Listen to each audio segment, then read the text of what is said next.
We give her 1 more minute if she doesn't get in. And actually, I think I'll exchange and start with the second one that I have said in my my message, that is Jose Manuel. Is that okay? Because she's going to get in and get started, it will be difficult for her. So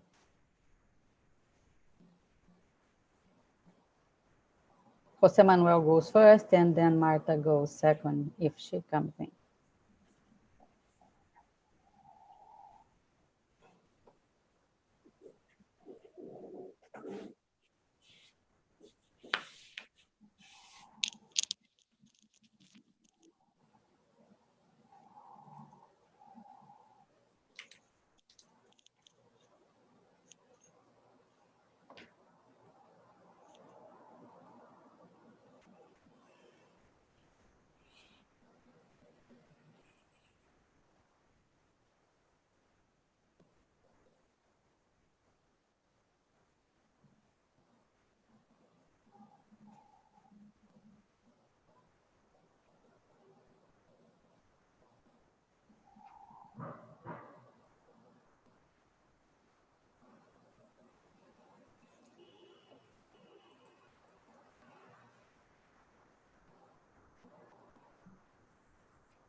Okay, so let's start this, and then Marta can come later. Thank you, everybody, for coming. This is the last plenary for the ALAP 2020, the virtual Congress. This plenary is the post-pandemic, the last impact of COVID on population and demography. I thank the organization for putting up this theme. The world is experiencing a climate emergency, and youth, under the leadership of Greta Thunberg, had started taking the streets to demand effective measures to curb global warming. Several mobilizations were scheduled for the 5th anniversary celebration of the Earth Day on April of this year, and for the COP26, which was scheduled for this December. However, the COVID outbreak was spread around the world, placing the priority on dealing with the health emergency.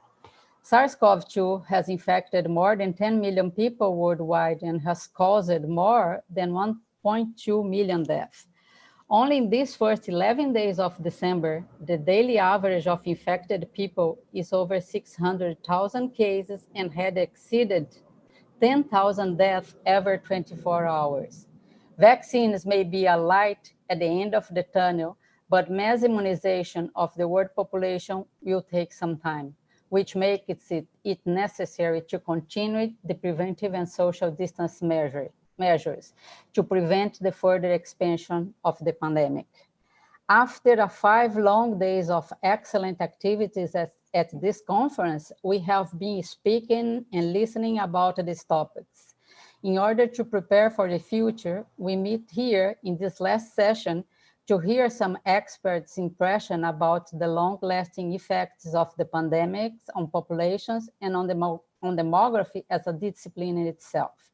For this, we have 4 specialists who readily accepted the challenge of presenting their point of views, to which I must say on the behalf of ALAP and its associates that we are very grateful, mainly due to the uncomfortable local zone times we have for some presenters. We know that the pandemic affects a large number of areas, but in this session, we had to select just a few. We will hear about COVID impacts on public policies and inequality with Marta Arechi, the impacts of COVID on violence with Jose Manuel Aburto, about COVID and the social determinants of health and demographic trends with Marcia Castro, and on the transformation of demography as a discipline with Stuart Gito-Besson. Jose Manuel, we are going to start with Jose Manuel, inverting the order because Marta still didn't arrive. So Jose Manuel Arbuto is a researcher at the University of Oxford, the University of Southern Denmark. He has a master's degree in demography at the Colegio de Mexico and a PhD in health science and demography from the University of Southern Denmark and the Max Planck Institute for Demographic Research. His main areas of interest are demography, lifespan variation, and life expectancy trends, and mortality trajectories. So he is an expert we must have here. So Jose Manuel, please, the audio is yours. Thank you. I'm going to start sharing my screen. I hope you can see it. Okay. Yes, hello. we can. Yeah. Excellent. Yeah, so hello, everyone. Thanks for attending this last plenary. My name is Jose Manuel Aburto, and I am originally from Mexico. I am currently based at the Leverhulme Center for Demographic Science at the University of Oxford and at the University of Southern Denmark. And first, I want to thank the organizers of this fantastic conference for inviting me to talk in this plenary session alongside researchers that I admire. My talk today is about what I believe to be two pressing issues in the region, two issues that have claimed lives of our family members and of friends and even some close relatives, COVID-19 and violence in Latin America, which have led to a pandemic in several countries and that will have long-term consequences on population health and also on structural inequalities in the years to come. Latin America has the world's highest homicide rate of the region. Let me just, oops. Some technical issues here with the presentation. You are faster than us. Yeah, I don't know, it went crazy a little bit. Okay. Sorry about that. Okay. So yeah, Latin America has the world's highest homicide rate as a region in the world. However, there exists big heterogeneity between countries. There are countries with the highest homicide rates, such as Venezuela, Honduras, and El Salvador. Then we have countries with historically high levels of violence, such as Mexico and Colombia. And there are also those close to the levels observed in developed countries, such as Chile and Argentina. Nevertheless, and despite this difference, the problem is massive. So to put this into perspective, around 2 million people died between ages 15 and 29 in the years from 2005 to 2015 in Latin America. These are ages in which we expect to not observe deaths and where we should observe the lowest levels of mortality. So to a big extent, all these deaths were or should be avoidable. Of those 2 million, 77% were males, and 35% of those were homicides, which accounts for more than 500,000 in a span of 10 years in Latin America among young people. While I was planning this presentation, I received help from Oscar Johansson. He's a student assistant from Iceland, one of the most peaceful countries in the world. So when he saw all these numbers that we were preparing, he was shocked, especially when he saw that these numbers, and he realized that homicides observed among young people over a decade in Latin America were 1.4 times the population of his total country. So let's not forget that these were young people that died without given the opportunity to plan their lives, without the chance to have a career, to make a PhD, largely because of chances of being born in a violent environment. Importantly, some of these countries in the region have experienced an increase in homicide in recent years, leading to decreases and stalls in life expectancy.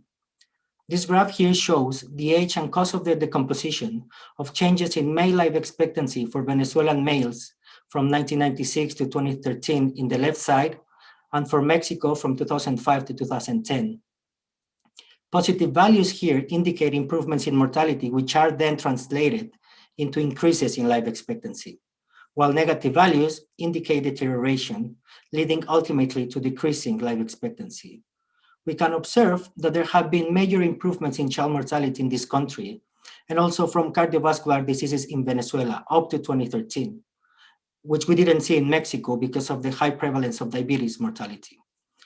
In red are depicted the contributions of homicides to the change in life expectancy. Among Venezuelan males, life expectancy in 2013 could have been 1.5 years higher had the levels of homicide stayed as they were in 1996. Similarly, in Mexico, the unprecedented rise of homicide after 2006 led to a decrease in life expectancy of 9 months, offsetting the gains from other causes of death. While the reasons behind the levels of violence in these two countries are very different, the consequences are similar and comparable. Homicides in young ages increased to such level that male life expectancy stagnated. Now, homicide rates among males are 10 times those observed among females. However, female homicides have also been increasing substantially in many countries of the region. This graph shows the trend in female homicide rates in Mexico. We can observe a substantial increase from the levels observed in 2007. In fact, homicide rates are almost 4 times higher and deeply concentrated in reproductive ages. This graph, by the way, was presented in the violence session here in a lab by Rosario Cárdenas. Similar results we can observe in Peru between 2012 and 2018, where homicide rates increased from 2.1 to more than 3 per 100,000 population. While I could go over for many of these countries, because of time restrictions, I only show these examples.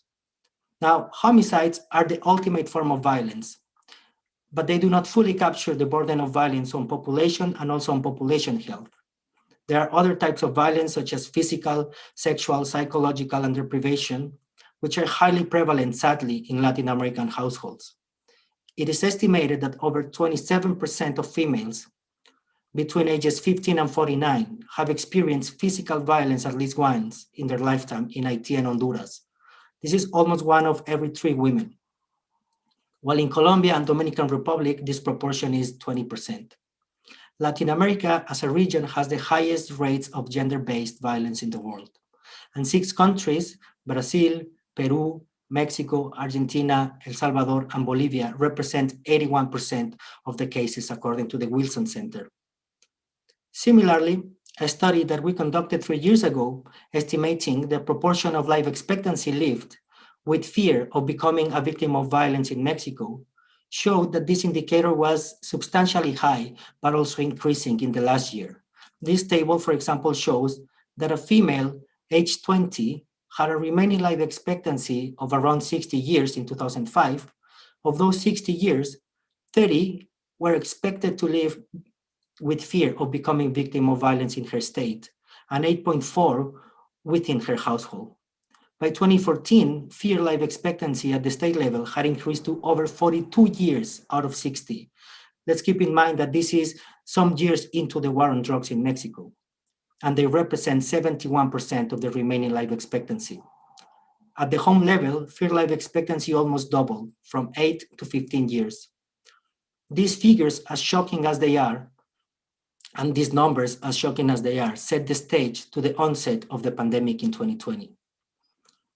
As Latin America approaches 500,000 confirmed deaths from COVID-19, we must confront the fact that the story of COVID-19 is not simple. 2 categories of harm, at least, are interacting within a specific population. On one side, we have the infections from SARS-CoV-2, and in the other one, we have increasing violence.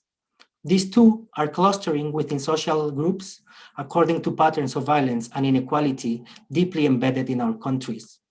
So given these high levels of violence and observed levels of COVID in many Latin American countries, it is imperative to ask how this will be reshaped during and after the COVID-19 pandemic. For example, non-pharmaceutical interventions, such as lockdowns, might have effects on these trends. For the sake of time, I will simplify my approach and pose here only 2 very simple hypotheses. First, domestic violence is expected to rise following lockdowns as it increases the opportunity for conflict within households. Secondly, homicides are expected to decrease due to the reduction of exposure to violent acts outside the households. Evidence from Peru seems to follow this hypothesis. This graph here shows that homicides fell in the short term during the pandemic just after the lockdowns, with levels rising thereafter. We can also observe here a substantial increase with the red line, a substantial increase to the in calls to the domestic violence help centers following lockdowns as a proxy for domestic violence. In contrast, in Mexico, police reports point to an increase in male homicides during the pandemic of almost 14% with respect to 2019. 2019, just to put this into perspective, is probably the deadliest year we've ever seen in the history of Mexico in terms of homicides, and a 2% increase also in female homicides. Similarly, during the first months of the pandemic, Mexico documented an increase of domestic abuse with very poor legal responses, and we can observe similar results for other countries as well. Data from Brazil, according to the World Bank, shows that femicides increased 22% in 2020 with respect to 2019, as did their complaint to the national helpline with an increase of 27%. While there has been a decrease in reports of rape cases and also physical aggression, this could be partly because of the issues of registering violence during the pandemic. The observed trends and levels during the pandemic will have long-term consequences, and the health systems and government must be prepared for them. It is known that victims of violence have higher rates of depression, alcohol abuse. They are more likely to externalize suicidal behavior and psychological problems. But also just being in a violent environment, just witnessing violence can have detrimental consequences over the life course, including for children. Witnessing violence increases the likelihood of post-traumatic stress disorder, depression, and also of externalizing violence in the future, which can create this nocive cycle that can be very difficult to break. COVID-19 and violence are not socially neutral. Growing evidence suggests that both COVID-19 and violence affect unequally a population, which reflect different experiences of violence and also on social determinants of health. Violence affects more lower educated groups in Latin America, and there are also big differences by race. In Brazil, for example, rates of COVID-19 infection were much higher in deprived areas in Spain, and there are massive racial and ethnic differences in the USA and in the UK. In addition, minority ethnic groups, people living in deprived areas, those in poverty, generally have a greater number of coexisting comorbidities and also levels of violence. Put it simply, the impact of COVID-19 on health inequalities will not just be in terms of virus-related infection and mortality, but also in terms of the health consequences of the policy responses undertaken in our countries. Both COVID-19 pandemic and the violence epidemic in our countries have created a syndemic that will require action before it becomes endemic.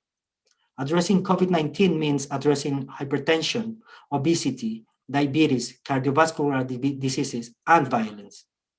The most important consequence of interpreting COVID-19 as a syndemic is to underline its social origins.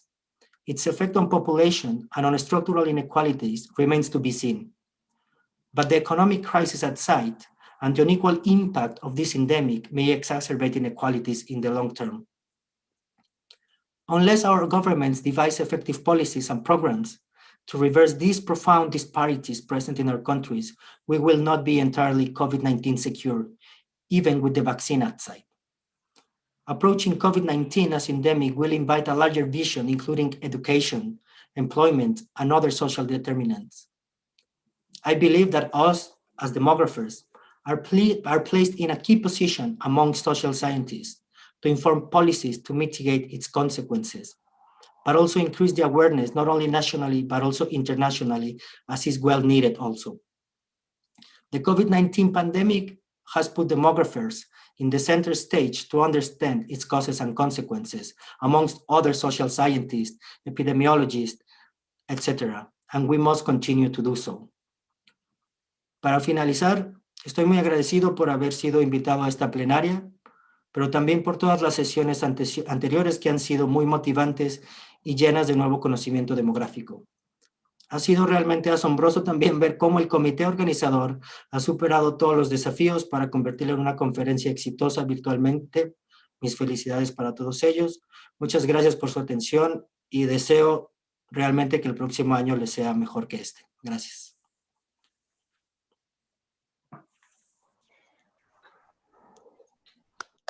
Thank you very much, Jose Manuel. You have a very big You are being so good with the timing, so thank you very much.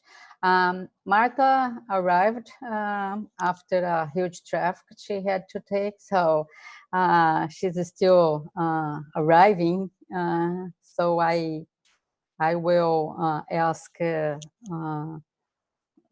Marcia to present next. So let me introduce Marcia first. Marcia Castro is an Ed Delotte Professor of Demography, Chair of the Department of Global Health and Population at the Harvard School of Public Health, and co-chair of the Brazil Studies Program at the Harvard David Rockefeller Center of Latin American Studies at Harvard University. She has a master's degree in demography from CEDEPLAR in Brazil and a PhD at Princeton University.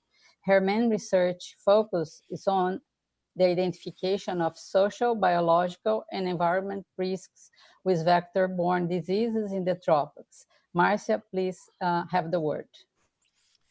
Thanks, Susanna, and thank you so much for the invitation to speak in the ALAP conference.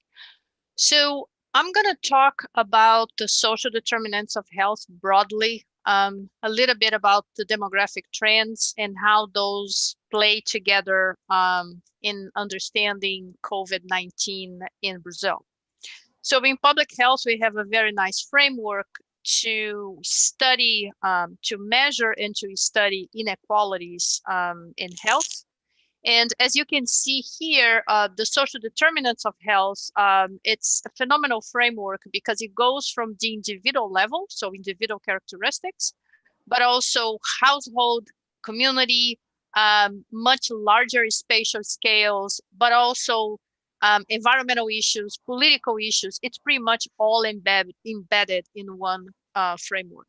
And if you look at the sum of the variables that I list on the table on the left, you can see that those are the kinds of details we need in the data in order to understand inequalities, in order to understand barriers in accessing health, and also differences in the outcomes of health. So in the context of Brazil, even before COVID arrived, what we saw in the country was a scenario where there seemed to be some recovery in terms of declining poverty and declining inequality. And the graph on the top is the Gini coefficient, one standard measure to assess inequality, income inequality in the country. And we see that things were going down, and then the 2015 economic recession hit, and the curve pretty much shifts the trend. The graph in the bottom are 3 different ways of measuring poverty, and the message is very clear. It doesn't matter how you measure, there is a shift in the curve, and basically we end 2018 with an inequality higher than we started in 2012, and with poverty levels also higher than we started in 2012. This comes from a study that was published recently, and there's some discussion about the 2010s being another lost decade in Brazil. There's also a report from CEPAL showing that in terms of poverty, Latin America as a region may go back 14 years because of the consequences of COVID.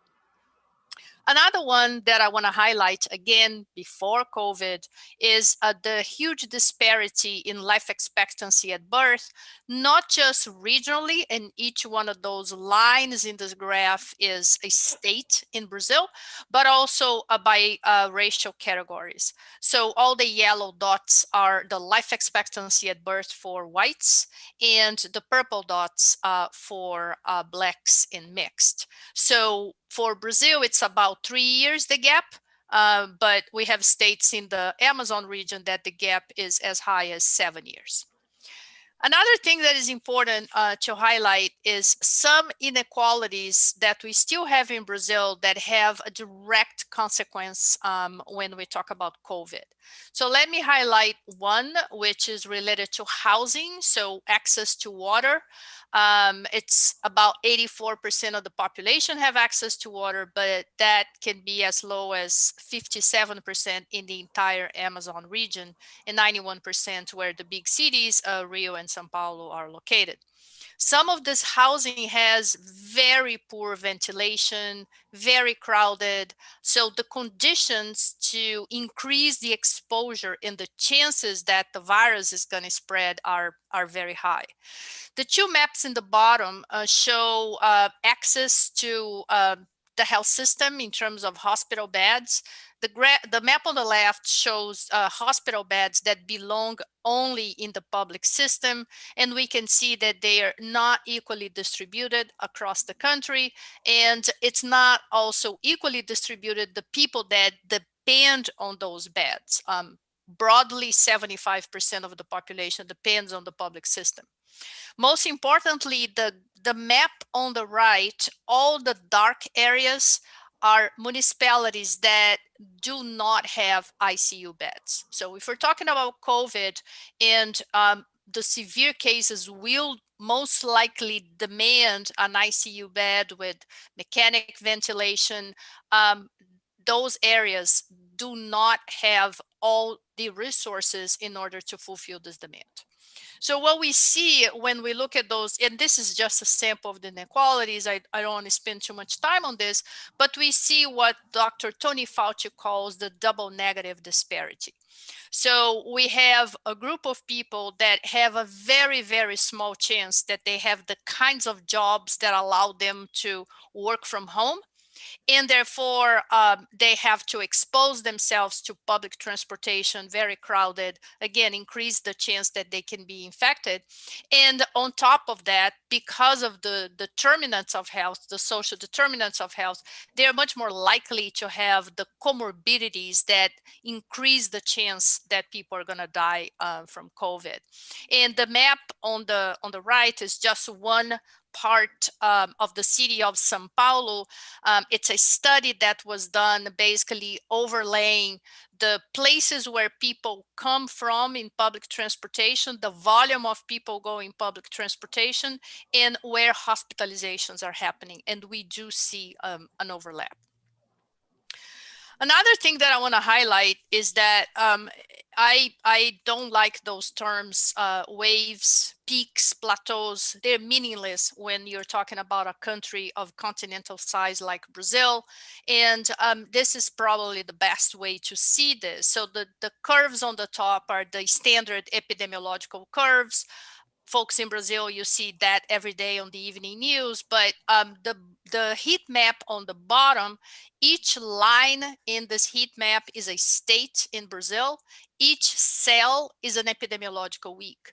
So what we see is that, for example, the plateau, that so-called plateau that happened in Brazil from May to beginning of August in terms of number of deaths, that Brazil had more than 1,000 per day consistently, that's not a plateau. That's basically a failure of the government to stop the disease of spreading to other areas in the country. So this plateau is basically the intensity of the transmission moving from one area to the other. And then in each epidemiological week, we can see that the red areas where the highest percentage is, it's moving across the country. So if anything, this plateau is basically showing a certificate of being totally incompetent of stopping the virus to spread across the country. What's the consequence of that? First one, it's, well, broadly, anytime we have epidemics or pandemics, all inequalities are illuminated. And that's what we're seeing. So in terms of indigenous populations, the incidence and the mortality, if we just look at cases per 100,000 people and deaths per 100,000 people, this indicator among the indigenous peoples in Brazil is much, much higher than in the total population. So it's more than 5,000 cases per 100,000 indigenous people compared to the total population that is about 3,000 per 100,000 people. And we have about 180 ethnicities just in the Amazon region of Brazil, where the majority of the indigenous population is concentrated. 161 of those have been affected. When we look at the entire Amazon biome in South America, that's the map on the left, the highest incidence rates are in Brazil, with the exception of one area in Peru. So the situation is really extremely worrisome for indigenous groups. We see pretty much the same when we look at skin color. So blacks and mixed in Brazil disproportionately have much higher mortality than whites. The same happens in terms of pregnant women and puerperal women, so maternal mortality. In fact, Brazil has one of the highest mortality due to COVID among puerperal women in the entire face of the world. Another thing, you've seen this before. So Jose just showed this. It's the issue of violence. It's violence against women. There's also reports of violence against children. This has an impact on early childhood development. And if you think of the long-term impact, the toxic stress that those kids are being exposed, plus almost a year outside the school. There is some discussion going on the impacts of early childhood development and therefore on human capital, because those kids are going to be the ones hitting the labor market in the near future. And one last thing before I talk about what's going to come next is that if the numbers on COVID mortality are extremely high, and they are, the whole situation is probably much worse. It's going to take some time and a lot of work for demographers to really digest all this data and be able to reach to the real counts in terms of how many of those deaths are COVID, how many are indirect mortality due to COVID, or something that is not reported or getting reported as another cause of death. And this comes from a study that looked at excess mortality. The graph is the excess mortality for Brazil, a very simple analysis, just looking at the average since 2015 to 19, and then compare to that average, what we're seeing now is way above. And when you look at this analysis by states and by age groups, what we see is that the excess mortality also disproportionately affects some areas in Brazil, particularly the Amazon region. And it also affects disproportionately by age. So for example, in the North region, the excess mortality is 62% higher among males older than 60, but it's about 13% higher among females older than 60 in the much richer Southeast region. So again, pandemics illuminating inequalities in countries. So what's next? Well, first of all, Brazil is aging. We all know that. That's not going to change anytime soon. And if we think, in terms of COVID, a lot of the large number of elderly in the age structure are the people that are exposed to higher mortality of the disease. Another trend, not so good, it's recent numbers that came out from the National Health Survey in Brazil, showing that overall in the population, we have about 60% of people that are overweight, 26% of people that are obese. This number has been increasing since 2006. In fact, it's a trend that has not shifted yet, and obesity is higher among the elderly.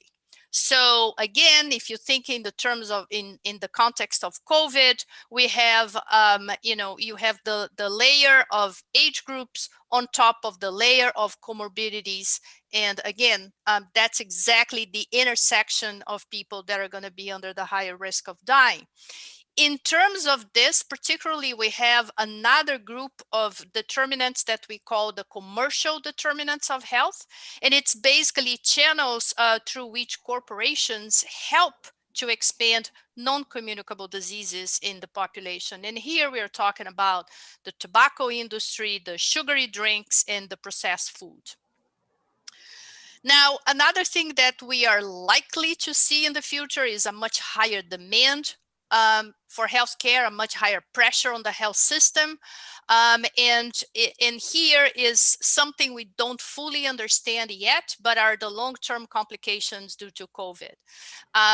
We don't know how long they're going to last. We don't know how severe they're going to become, but we have a few studies already coming out, and some of them show multiple failure of different organs, sometimes multiple organs. So this is yet to completely unfold, but it's a pressure on the health system that is happening as we speak.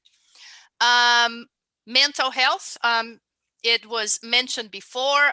Again, we have a study that came out early November in the Lancet showing that 1 in 5 people that survived COVID was later diagnosed with some sort of mental illness.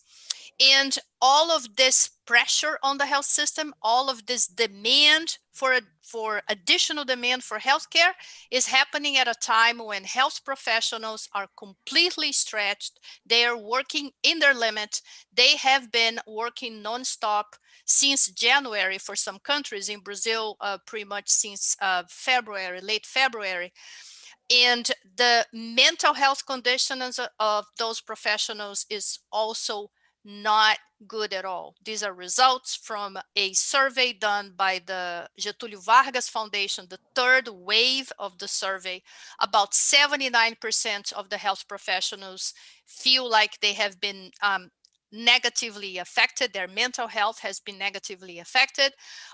Less than 30% of them has received any mental health support, and the fear of COVID is very much present. It doesn't matter if it's a physician, a nurse, or a community health agent. So higher demand at a time when those health professionals just cannot take anymore.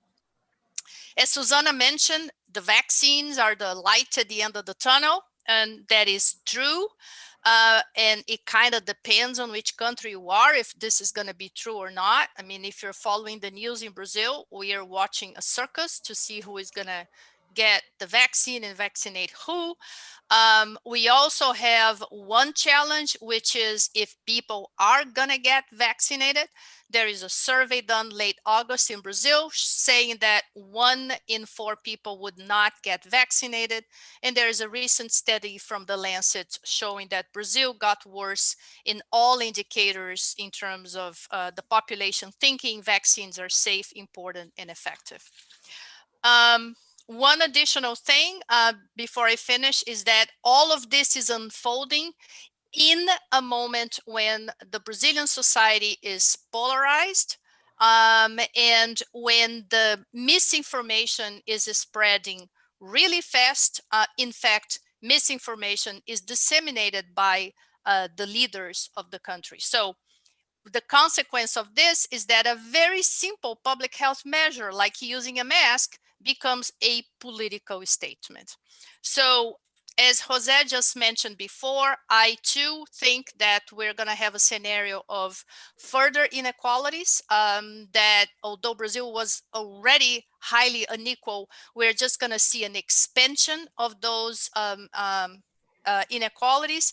And I think the only way forward for Brazil to be able to give a response, to be able to address the challenges it had, the challenges that are building up as we speak, is to actually use the tools that are available in the country and that they have been denied and underfunded. And I'm talking about the health system in Brazil, which is universal and has equity as its one of its principles. So without this, if the response Brazil starts to provide from next year on does not have equity lens, does not recognize the levels of inequality in society, I don't even know where we're going to end up, because the gap between the haves and the have-nots will be absolutely unbearable.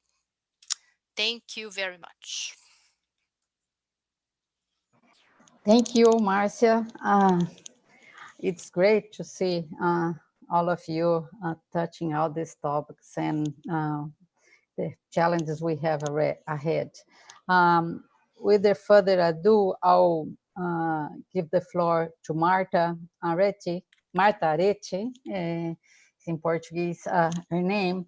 Marta is a full professor at the Department of Political Science at the University of São Paulo and researcher at the Center for Metropolitan Studies. She has a PhD from the University of Campinas and a postdoc of the Department of Political Science at MIT, Massachusetts. Her main areas of interest include studies on inequality and comparative analysis of social protection systems. She will talk about COVID-19 impacts on public policies and inequalities. Marta, please, the audio is yours. You have 15 minutes. Thanks a lot. I just had to apologize because I was taking part in the closing session of another event, so that's why I was delayed. Thanks a lot for your understanding. But it's been very good at the end because I can take advantage of the brilliant expositions of my colleagues at this round table. So first of all, thanks a lot for this invitation. I'm very, very honored and very glad to take part in this round table. As I do not have much time, I will focus on income inequalities so as to present an argument and some thoughts on the near future regarding the economic inequality in Latin American countries. I'm not a demographer, I'm a political scientist. That's why I will introduce maybe a different perspective to this, to our discussion. First of all, what mainstream theories on political science domain say us about the expected economic effects of pandemics? Main theories say that in the short term, pandemics tend to produce extreme poverty. And what is the mechanism behind that? It's because large-scale deaths lead to the reduction of economic activity, and so unemployment rises, wages decline, and so theories say that we could expect a sharp increase on extreme poverty as a result of pandemics. But in the long term, for some cases and for some time, mainstream theories say that we should expect income inequality reduction as a result of pandemics. And why? Because massive deaths reduce the size of the population, and so the size of the workforce is also reduced. And so if the productive capacity of the economy remains constant, we can expect that as a result of the reduction in the size of the workforce, unions and workers will have an increase in bargaining capacity in the job market. And so we could expect that wages will increase, mainly to low-skilled workers. And so this mechanism would lead to the reduction of income inequality in the long term. So this outcome is very well documented as a result of studies on the Black Death in Western Europe, but it's not very true regarding the Eastern Europe. The point is that under COVID-19, we can tell a rather different story as a result of public policies adopted in Latin America throughout this year. It's very well documented by a number of studies, and Marcia just showed some data on that under COVID-19, we were all experienced the same story same storm, but we were in very different boats. So it's we know that Latin American countries adopted isolation policies, and the different countries adopted similar strategies, but there was a lot of variation in the extension of the policies adopted. There was a lot of variation, particularly in the coordination capacity of central governments. So I don't have time to extend on that, but the length of isolation policies varied a lot across countries in Latin America and even within countries. The result of that is that the services, commerce and industry were deeply affected.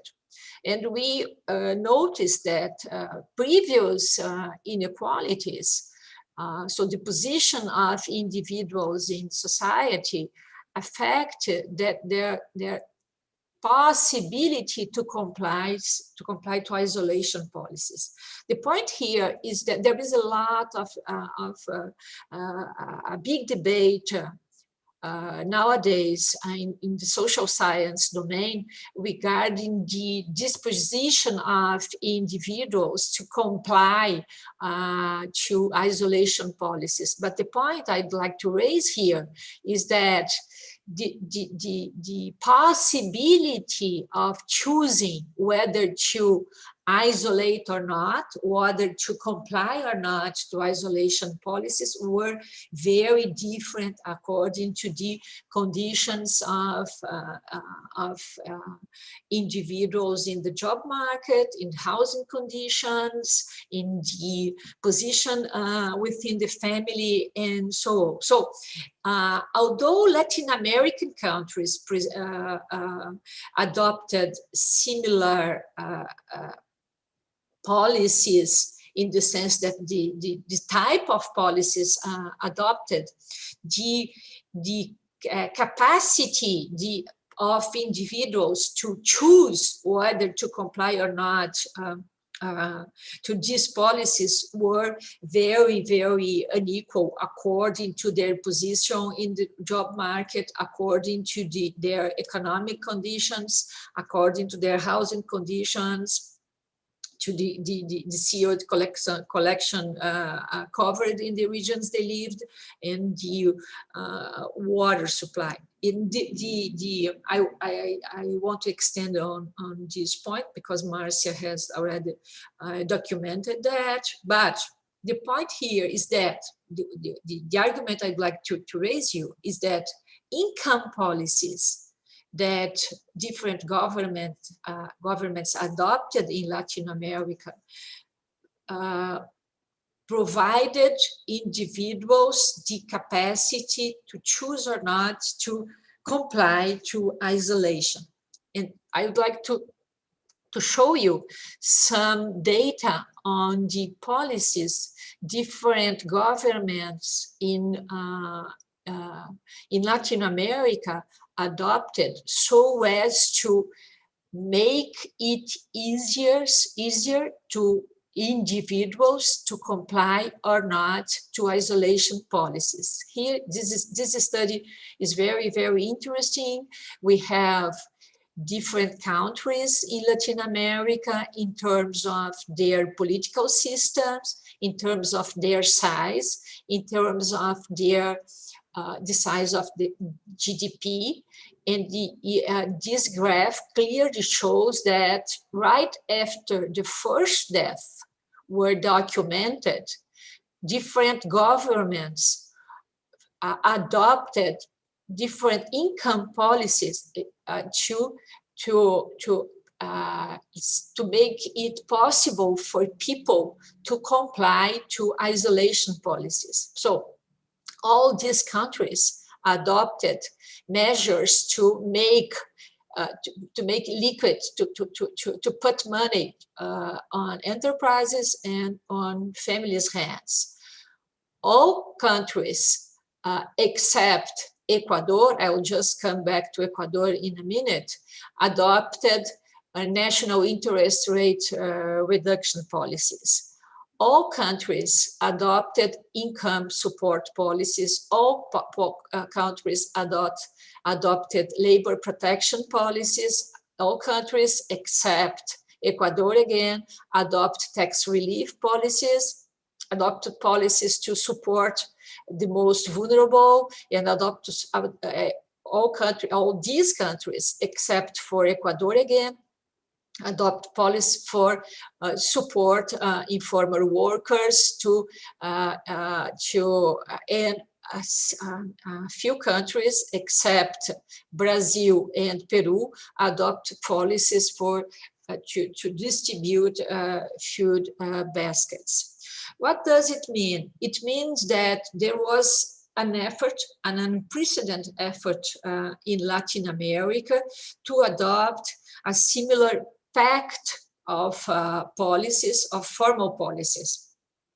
But in fact, the spending capacity of Latin American countries is very, very different. Yeah, estimates of these expansionist policies in Brazil say that Brazil spent in this year nearly 10% of its GDP, whether Ecuador, we spent 0.5. So similar policies, similar design, but very dissimilar spending capacities. Chile spent, estimates say it spent 5% of its GDP, Colombia nearly 7%, and Peru around nearly 6%. So in spite of similar policies, similar designs, the spending capacities of Latin American countries to face, to compensate the losses people are facing on the job market were very, very different. So, what I can tell you about Brazil, which is the country that spent the most in this year, Brazil adopted an unconditional cash transfer program. And if you are interested in, I can tell this story, but I'm afraid of running out of my time. So the value of this unconditional cash transfer program is half the minimum wage, which is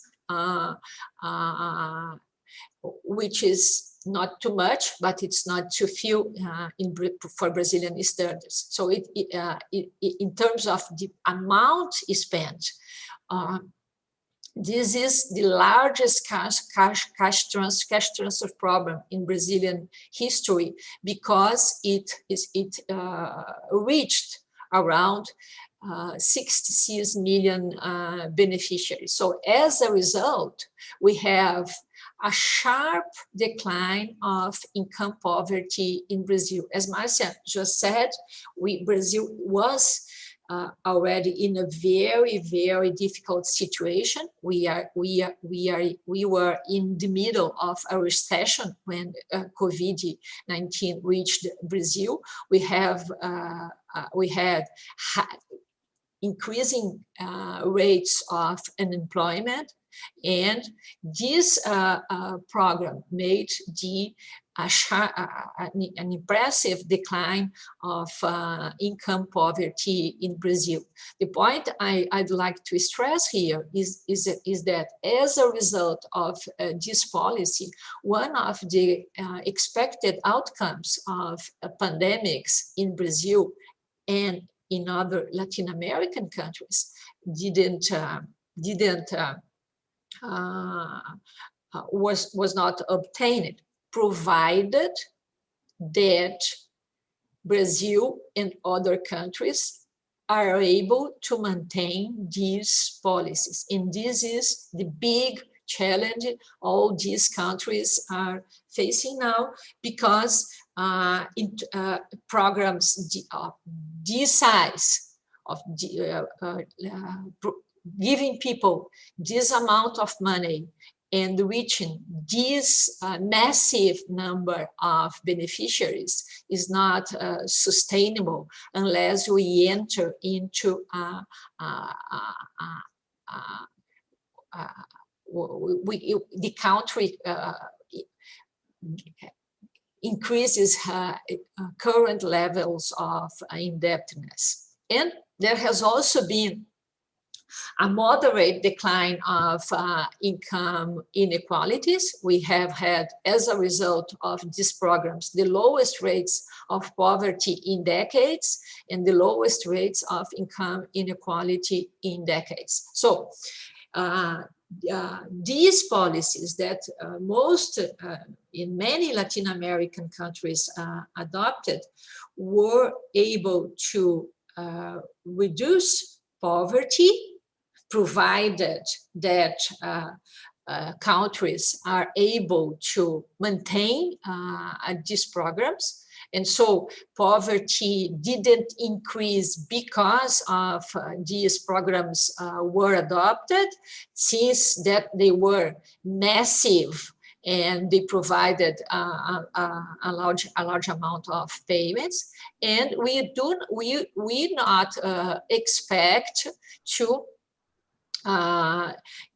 get in the long term a decline in income inequality, because this pandemic did not have the levels of lethality rates that most studied pandemics in the history had. And the workforce was not, the number of deaths as compared to previous, in most studies, pandemics were not the same.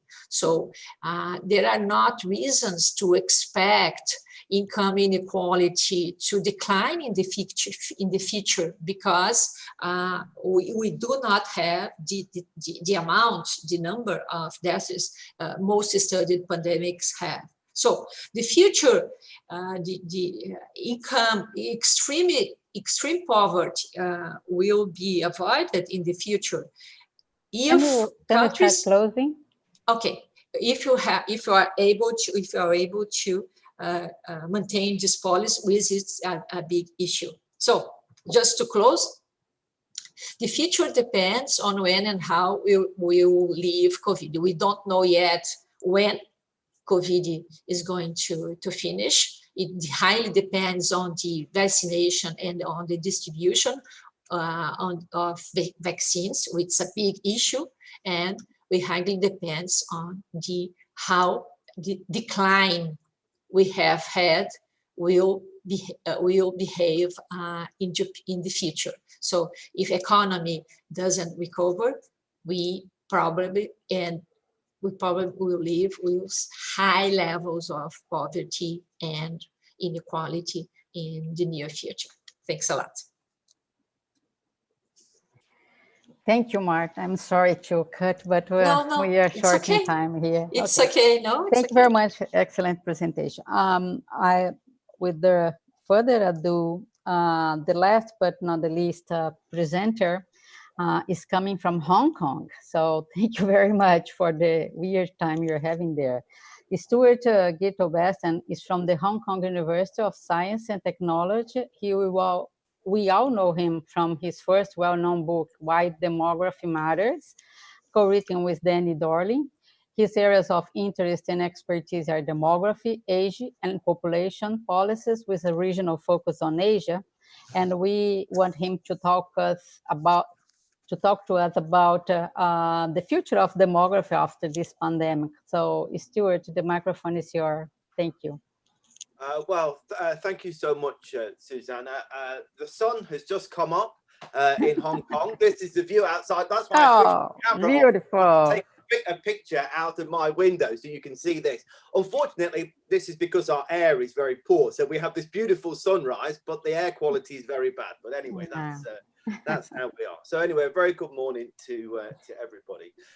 So yes, my talk is on COVID-19 and the transformation of demography. But I should say, I got really should have put a big question mark at the end of that, because we're not even through the pandemic yet, let alone to decide whether or not we're going to be able to transform the discipline. Before I start, I mean, I'm in this talk, I'm going to try to be unapologetically optimistic, but I'm conscious of the fact that it is not easy to be optimistic as we are in the midst of what is this tremendous human tragedy, whether or not from the existential concerns of just of staying alive and with our loved ones and our communities, but then also the kind of day-to-day frustrations of citizens, academics, teachers, officials, and so on. And so I hope you don't mind if I'm trying to be optimistic about this, even though, as we've seen from the previous presentations as well, things do seem a little bit bleak. So if I hope you'll forgive me for at least the optimism that I'm presenting here. And really what I'm trying to do is to echo a little bit what Landis McKellar did in his article in Migration Policy Practice recently. So he said, the current mantra, nothing will ever be the same again, is hyperbole, but COVID-19 without doubt marks a caesura, a full stop, requiring migration policy makers and practitioners to reflect on the future. And all I'm doing is kind of copying that and putting in the word demographers for us to reflect on the future. Now, so before I do that, I just want to, okay, this doesn't sound very optimistic, but I just want to wonder a little bit about whether or not demography itself as a discipline was or is in crisis. And again, to be a little bit provocative here, I think I and maybe others as well have become a little bit concerned that demography might be losing its way in some ways. That if a lot of demography, published demography, appears to be little more than a branch of empirical social statistics. We've become kind of regression machines. We are largely devoid of theory in many ways. And of course, the data revolution, whether it's of big data or using data science or data analytics approaches, seen as a bit as the kind of hope to save demography in some ways. But of course, the danger is that it can just exacerbate that trend, that we become processors of data, of statistical analysis, rather than linking it to real changes, rather than linking it to a broader theoretical framework. I feel that in many ways our links to other disciplines have become pretty fragile, which is a shame, of course, because in many universities demography is not a department. It straddles disciplines. That we are institutionally and methodologically at home in different disciplines, and oftentimes those links seem to be a little fragile. And the other thing is, whenever I introduce myself, then I say, "Oh, what do you do?" "I'm a demographer." "Okay, what's that?" So I work on population and policy and aging, and oftentimes say, "Oh wow, you must be in great demand. People must want to talk to you a lot." But I don't know whether maybe it's just me, but this doesn't seem to be the case. I don't really feel like I'm in great demand. Whether or not as a discipline we may have become slightly less engaged, we've become apolitical, we've become nervous of getting involved in the political and policy sphere in some ways. Well, it seems to me a little bit like things have changed in the last year with regard to our discipline and how we've approached the challenge, the epistemological challenge of the last year. Now, of course, this is a terrible way of identifying how much a discipline has contributed to the study of the pandemic, but we can see, there's quite a lot of papers. I mean, there's an awful lot of papers on COVID-19 in the last year, but quite a lot have considered the aspects of demography. And we can look around, many of these papers will be familiar to many people here. We've seen many papers being published in the highest levels of journals, in PNAS, in Science. We had one in PLOS One, for example. But this is just a snapshot, I think, of some of the enormous number of articles which have been published in the last year, in which demography has, which have either been written by demographers, and so demography is explicit, front and center as a mode of analysis, or that demography is implicit in some ways, right? That demography, that change in population, that population structures have become, are a means to understand the working through and the dynamics of the pandemic. And this is what I want to talk a little bit about now, to kind of drill into this and just to see what kind of things have come up in the last year. I think that we've, as I said before, some people like myself may be a little bit skeptical about what data science is or what computational social science is. But I would say, I think that in many ways, in the last year or so, we've really seen demography plus data science having very positive outcomes. That it's in some ways we've seen what I've always wished and hoped would be the case, which is that data science and data analytics tools are used in the service of demography, which in turn is in the service of a greater objective rather than as an end in itself, which is, I think, often sometimes maybe often the case. And so these new data science tools, I think, have been used very effectively to demonstrate new ways of approaching and thinking about the pandemic and the role of demography within that.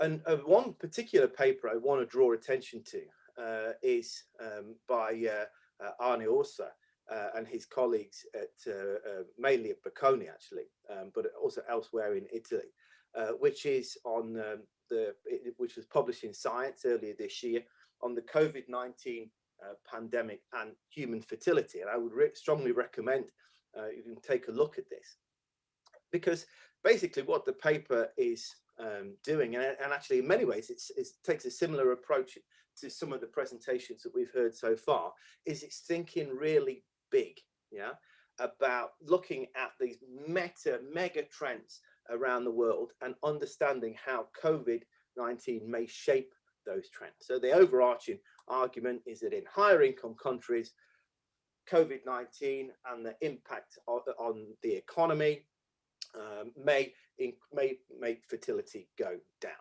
In lower and middle income countries, particularly where access to family planning is fragile, where female rights are more fragile, then it may serve to increase fertility. Now, I honestly don't think a paper like this would have been published in a demography journal, let alone Science, 1 or 2 years ago. To be such a big conceptual kind of meta paper with no regression in it, but just really top experts thinking about how this particular pandemic is going to play out among different groups around the world. And this is what I think we can do really well. You know, when we think really big, we use the theory that we've got, we use the empirical evidence that we've got, and we apply it, and we don't become, we're not afraid to use our own understanding, our own expertise, our own theory. We don't have to be completely beholden to running a regression on this. And I think this was a very exciting paper to see in Science. In terms of societal impact, I think that we've really seen a quantum leap in many ways. I know that I particularly want to say to my former colleagues at my former university in Oxford, who have really done, and Melinda Mills and her team down there, Jose, I know he's here as well, I think Riddy is on here as well, have done really a tremendous job in terms of impact and societal impact and have really kind of changed the needle, one might say, on face coverings in the United Kingdom. There's plenty to do in the United Kingdom beyond face coverings at the moment, but they've really had a tremendous impact there. But also, you know, perhaps less high profile in some ways. We've also seen many other ways in which demographers and people working in population science have really pushed back and really got involved in an impactful way in terms of research. We see whether it's through petitions or open letters, such as this here from Enrique and Jose again here. But then also on Twitter and in social media, we see many demographers being much more vocal, I think, and much more active in presenting research and engaging in the current paradigm that we're in. We're starting, again, to see more and more projects. Here's an example from Raquel Jimenez in the hometown, I think, of Parana. And here we can see this, what would be a research project dealing with the economic demography of COVID-19 today. So it's very impactful, but you look at the group of people there. So this is clearly a co-creation of knowledge between academics and key stakeholders in the region, particularly in public health, in healthcare, in social and economic development. So this is really exactly the kind of things that I think we should be doing more of. We're also starting to see both new and old themes, which we've been talking about for a long time, really coming to the fore. Our natural linkages to public health and epidemiology, as perfectly elucidated here, but from Marcia, for example. We're talking about intergenerational relations a lot more, and different vulnerabilities and susceptibilities. Gender roles, we've talked about that already today, but is really becoming a key theme, and particularly when we think about the nature and the future of work and care. These have always been kind of latent things which have been in the background, kind of linked to fertility, I suppose, in some way. But now it's really pushed to the very front. You know, we've talked for a long time about, well, what if we increase flexibility of work? Well, this is increased, and we've seen what is kind of happening now. It has positives and negatives. Also, I'm afraid I know I've been optimistic, but now I put my kind of upset hat on. I always feel like migration is kind of the poor relation within demography. And I think this is still certainly the case with the way that we're studying COVID-19 at the moment. Migration is still, I think, not being considered, and migrant well-being is not being considered as much as it should be. And then finally, just to say something about the way we do business as a discipline. Of course, we like to meet people and see people. We like to network. We like to socialize. I would love to be in Chile right now. These meetings, these events that we have allow us to receive cutting edge information, allow us to debate, allow us to really develop our thinking. But for me to come to Chile is going to take 40, 50 hours and cost an enormous amount of money. I find that difficult, and I'm a full professor. If you are if you are not a full professor, if you are from a lower and middle income setting, coming to Chile for this conference would have been extremely difficult, almost impossible.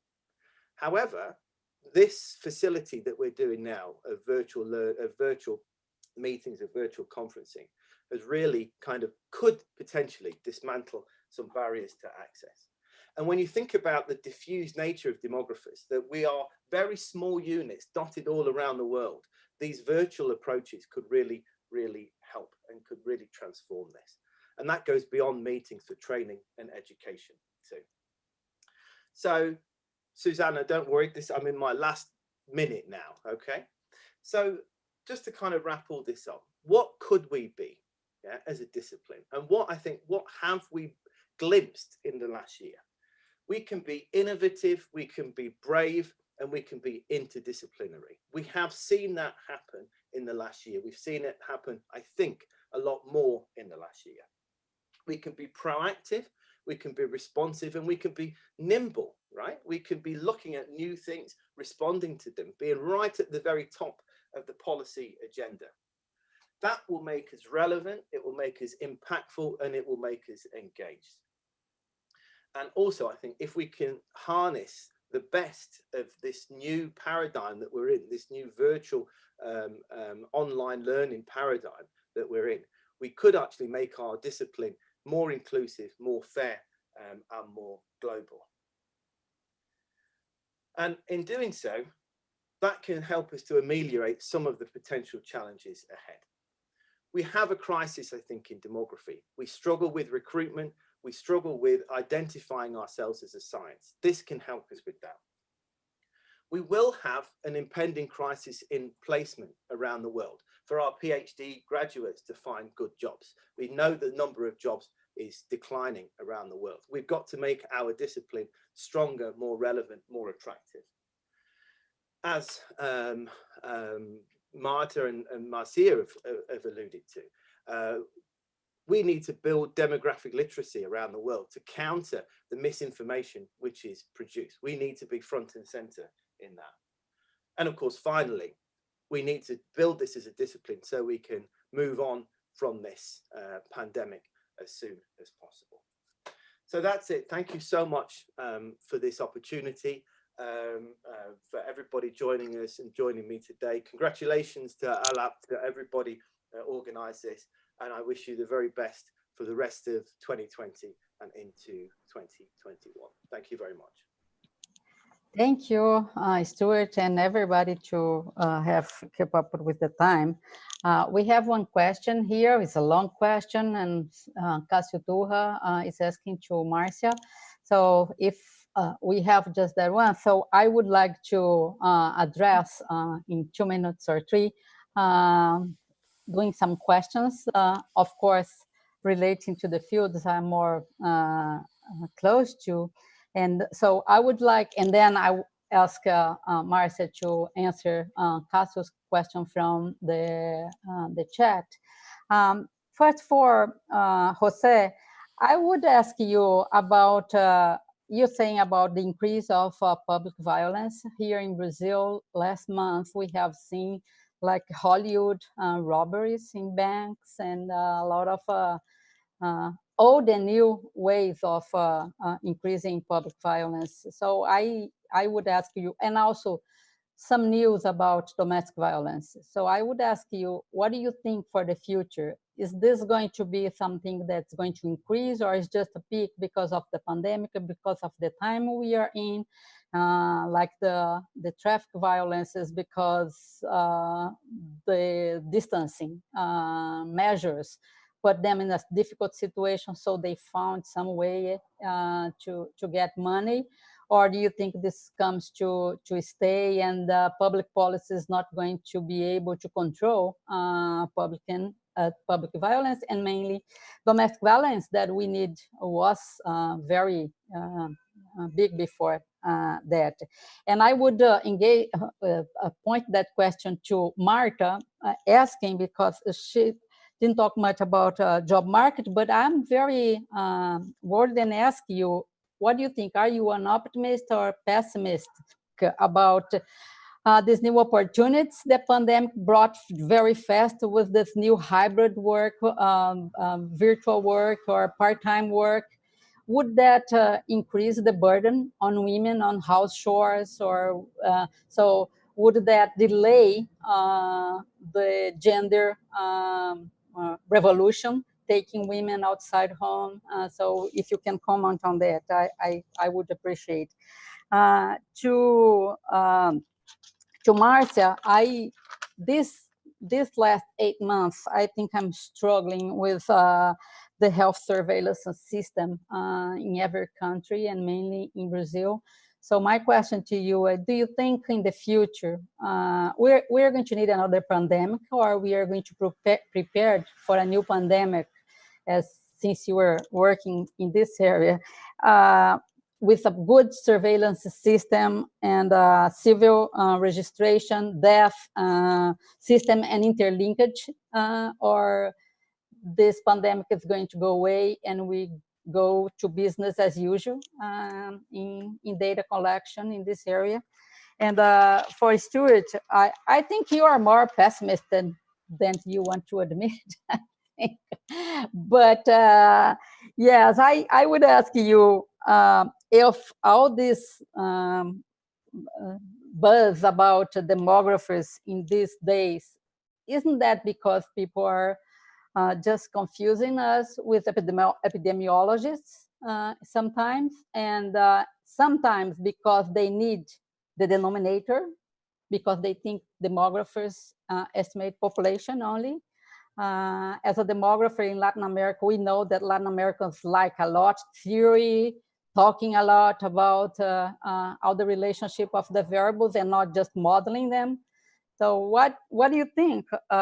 Is this why they are confusing us with the denominator or the death estimators, and the not and the epidemiologists for that matter?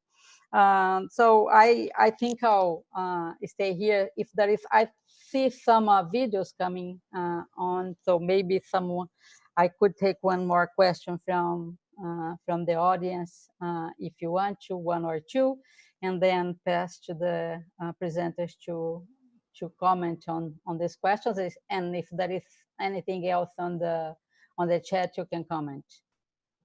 So someone, if not in the order of the presentations.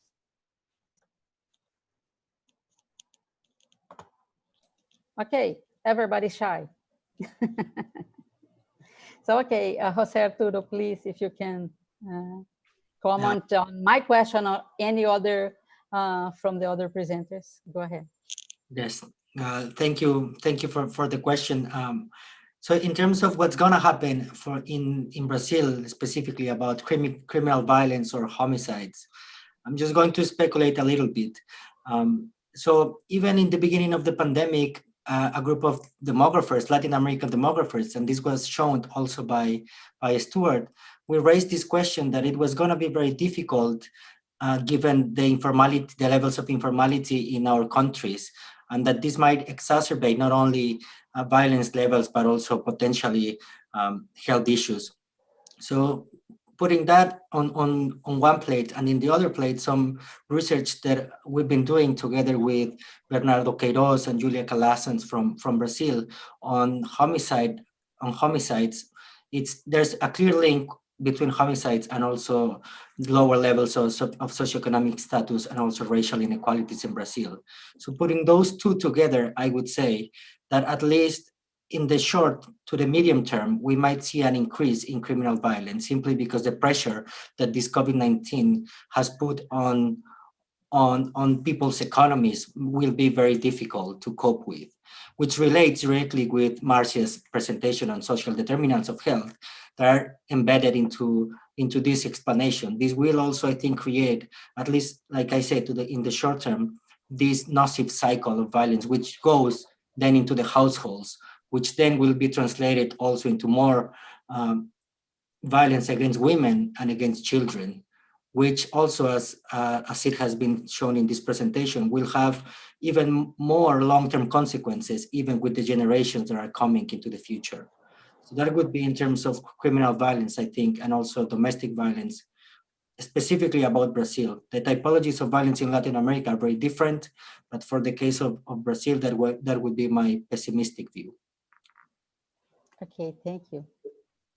Marcia? Okay, so on your question, Brazil actually, compared to other countries, have a lot of data and has different systems organized by the Ministry of Health and has the potential to work.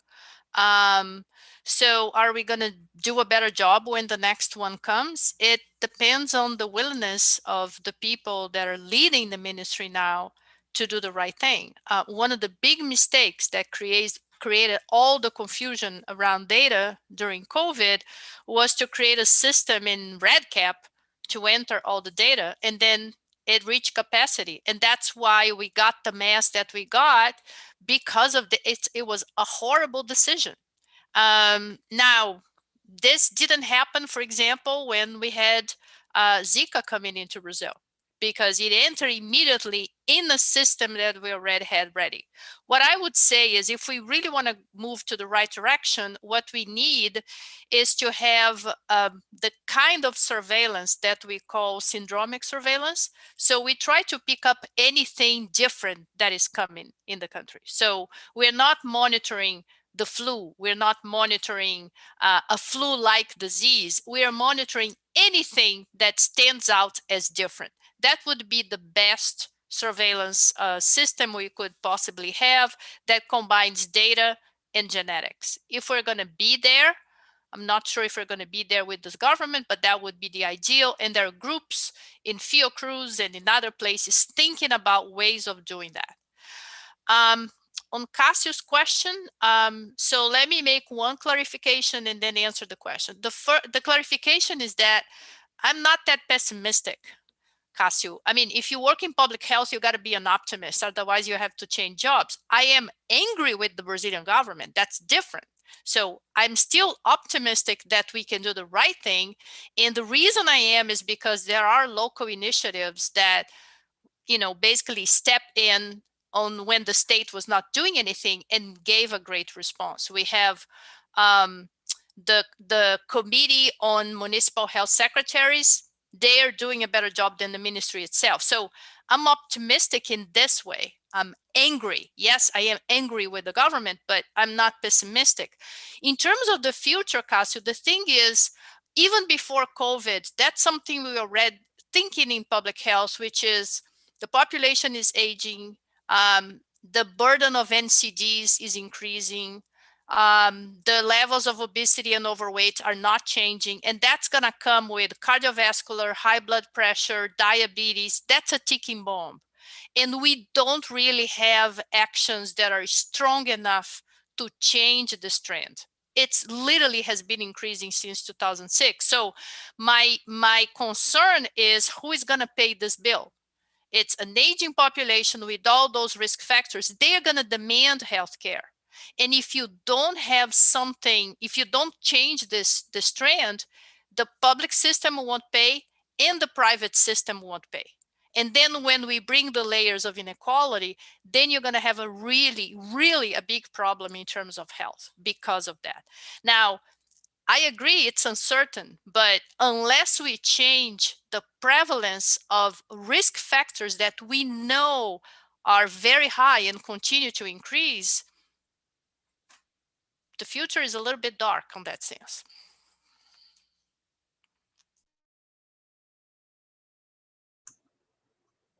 Thank you, Marcia. Yeah, Marta, please. Yeah.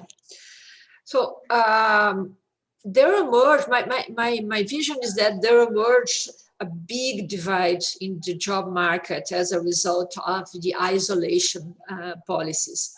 There were those that were able to go home and adopt different home office activities, and there were those that were exposed to different types of risks because their type of occupation did not allow them to, let's say, stay at home for such a long time.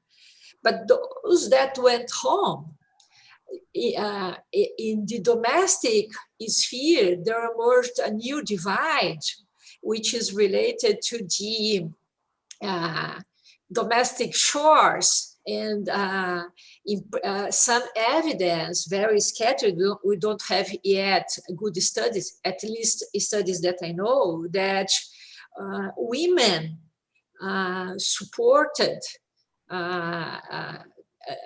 let's say, the largest part of the domestic activities when he stayed home. There is some evidence. Some evidence that submissions to articles and submission of articles, submission of projects, submission to Congress declined as a result of less time women have to work in their, let's say, academic activities. So we would say that the gender revolution is threatened.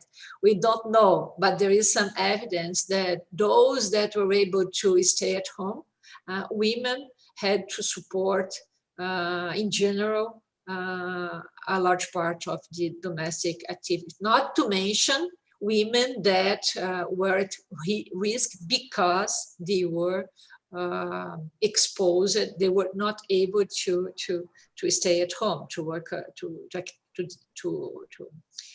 develop home office activities. Thank you. Stuart? Yeah, thanks very much, Susanna. Yeah, I mean, just to be quick, I mean, I would say that, I mean, you said that maybe people are confusing us with epidemiologists. Well, I'm very practical and pragmatic. That's fine. As long as we're doing the right thing, I don't mind being confused. If we're on the news, if we're on the telly, if we can get things published, I don't mind being confused with an epidemiologist, right? As long as we're getting our view across, I think that any opportunity for us to be demonstrating how what we do, because what we've seen in the last year is really when it's done well, it's kind of all hands on deck, whether it's in an academic sense or in a government sense, right? When you see these multi-sectoral approaches, right? When it's done well, this is not always the case, and we have a role to play in that. And maybe it is just bringing in the denominator, right? Maybe that's all we bring to the table, but that is still, you know, we are still playing, I think, a very important role in that, and we're becoming more visible. And I think it's particularly been the case in the last year because, of course, so much of what we do is dealing with very slow changing things, whether, you know, if it's to do with aging or the impact of fertility rates over time or cohort fertility, right? It's not it periodically comes to the top of the agenda, but it's a slow moving issue. Whereas, of course, with this is bang, really right now, and it's urgent and it's fast.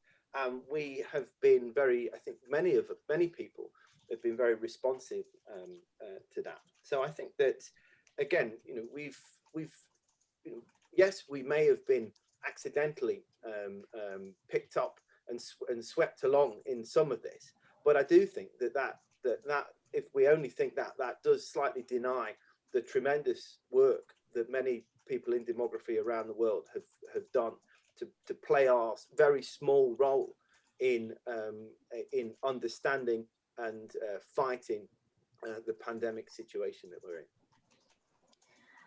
Thank you all very much. We passed 3 minutes, and in 2 minutes more, this is going to be cut off. So I would not thank you all enough for being here and talk to us. And this is recorded and will be in the website for a while. So I hope more people can see, and then we can exchange more ideas in the next. And the next year we have IUSSP. So let's go talk more in this virtual manners for one more year, and then maybe to go to Valparaíso in 2022, Stuart. Hope to see you all there. Thank you very much. We close now.